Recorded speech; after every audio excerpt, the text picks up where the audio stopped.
Maria Montessori, the doctor who discovered a new way to teach children.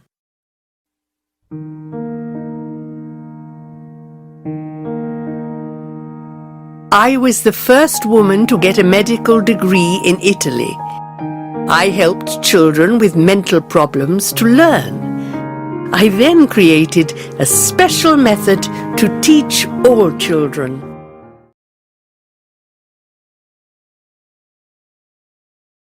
Many schools around the world still use my method. When I was a little girl, my mother always told me, "Be kind to others." Every day she asked me to make clothes for poor people.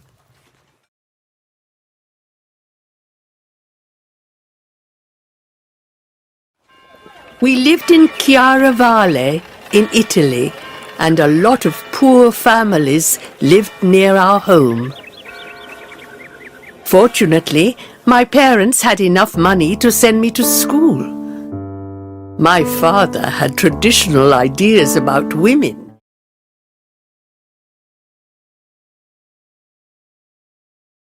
He wanted me to get married and stay at home, so he didn't want me to continue my education after primary school.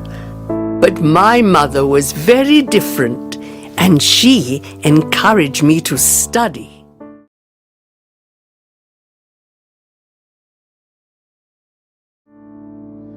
In 1883, I started at secondary school, and after that I went to a technical college.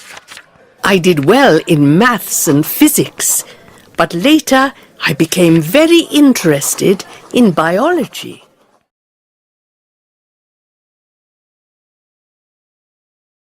I decided to become a doctor. It wasn't an easy decision to make. Only men studied for medical degrees at that time. Would a medical school accept me? In 1890, I began a course in science at the University of Rome. I did very well in this degree, and at last the university's medical school accepted me.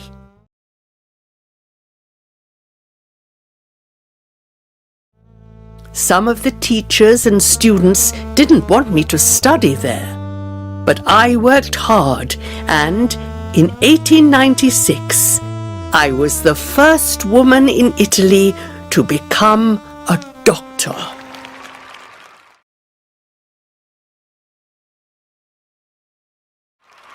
The university had a special hospital for children with mental problems. I wanted to help the children to communicate and to learn. I wanted to improve their lives. But how could I do this? I began to study and give talks about this question. In 1898, I became a director of a school in Rome for children with mental problems. At that time, people called these children horrible things, such as crazy or idiots. But these children were just different, and they needed to learn in a different way. My teachers and I showed the children what to do. Slowly, we made progress with this practical method. We showed the children simple actions, such as how to eat or wash or play games. The children copied these actions, and then we repeated them again and again.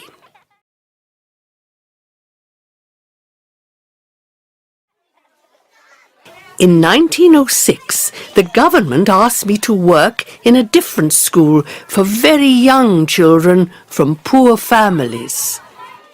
I changed the classrooms and took away the rows of desks.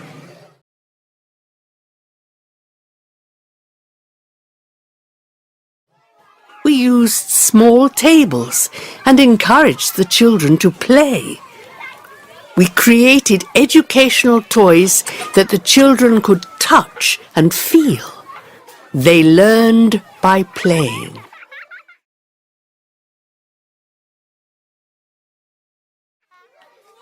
Traditional teachers didn't understand this method. For them, the most important thing was to teach. For us, the most important thing was to learn. We also wanted children to help each other and to learn from their own experiences.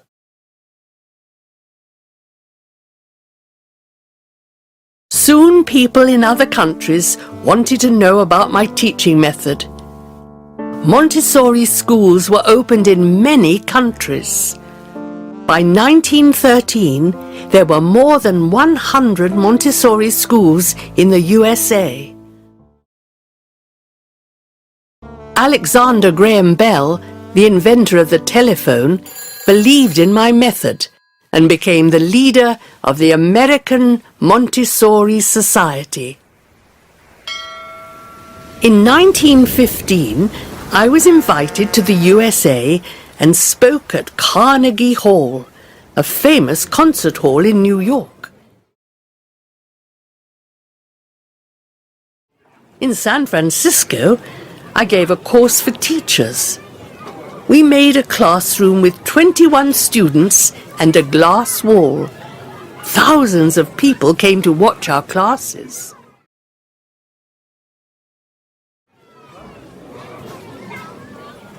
In Europe, the First World War was destroying many lives. I decided to move to Barcelona in Spain, where things were more peaceful than in Italy.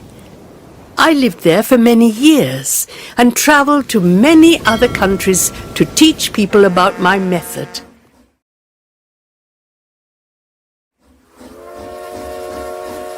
In 1929, an international organization was started, the International Montessori Association.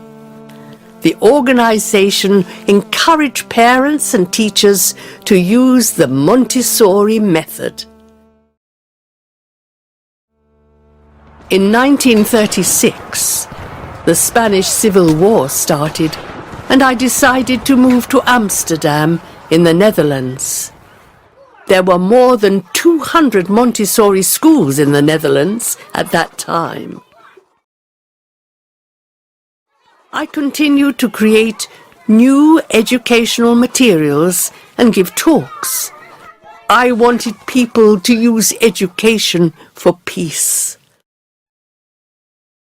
In 1939, I was invited to India to give talks and train teachers. The Second World War started that year, and in 1940, the German army attacked the Netherlands. I couldn't go home to Amsterdam, so I stayed in India for several years and created courses for Indian teachers.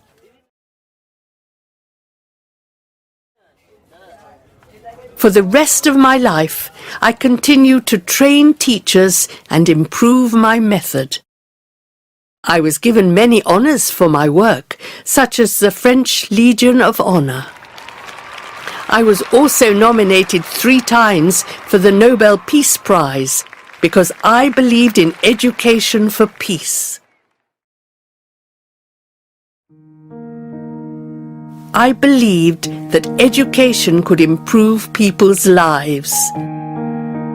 When I looked back at my long life, I was happy that my Montessori schools were able to do this.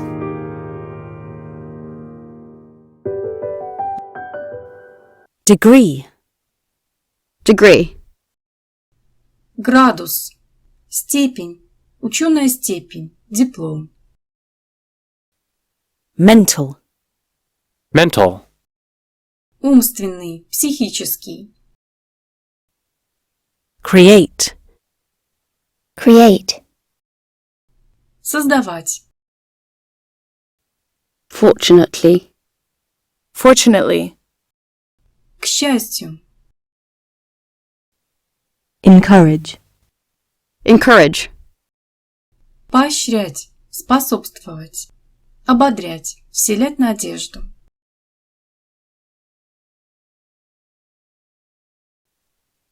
Decision. Decision. Решение. Science. Science. Наука. Научная дисциплина.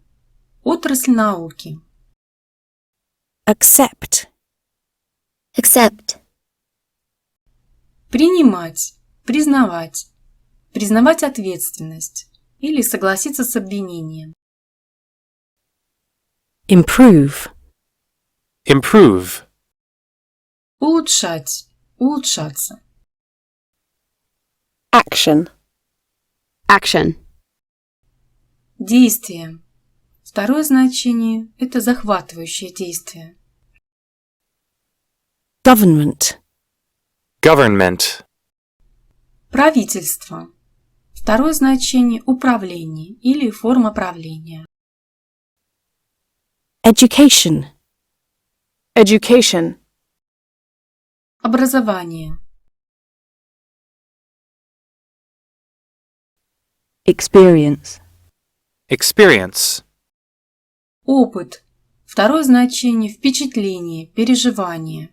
В качестве глагола to experience означает испытывать, переживать. Inventor. Inventor. Изобретатель. Society. Society. Общество. Организация. Destroy. Destroy. Разрушать, уничтожать.